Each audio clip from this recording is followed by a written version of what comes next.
શ્રીમદ્ ભગવદ્ ગીતા અધ્યાય 18 શ્લોક 28 અયુક્ત પ્રાકૃત સ્તબ્ધ શઠ નૈષ્કૃતિક અલસ વિષાદી દીર્ઘસૂત્રી ચ કર્તા તામસ ઉચ્યતે.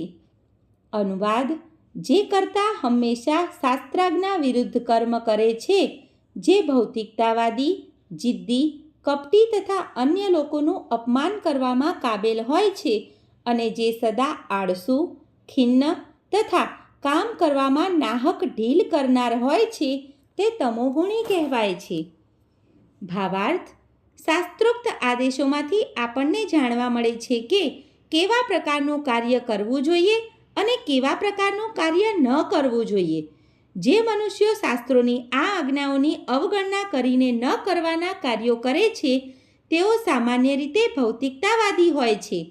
તેઓ શાસ્ત્રોના આદેશો પ્રમાણે નહીં, પણ પ્રકૃતિના ગુણો અનુસાર કાર્ય કરે છે. આવા કરતાં સૌજન્યશીલ હોતા નથી અને સામાન્ય રીતે તેઓ બહુ ધૂર્ત તથા અન્યોનું અપમાન કરવામાં કાબેલ હોય છે. તેઓ ઘણા આળસુ હોય છે. કામ હોવા છતાં તે બરાબર કરતા નથી અને પછી તે કામને પાછળથી કરવા માટે બાજુએ મૂકી દે છે.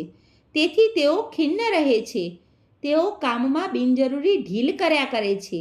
જે કામ 1 કલાકમાં પૂરું કરી શકાય તેને વર્ષો સુધી ઘસડતા રહે છે.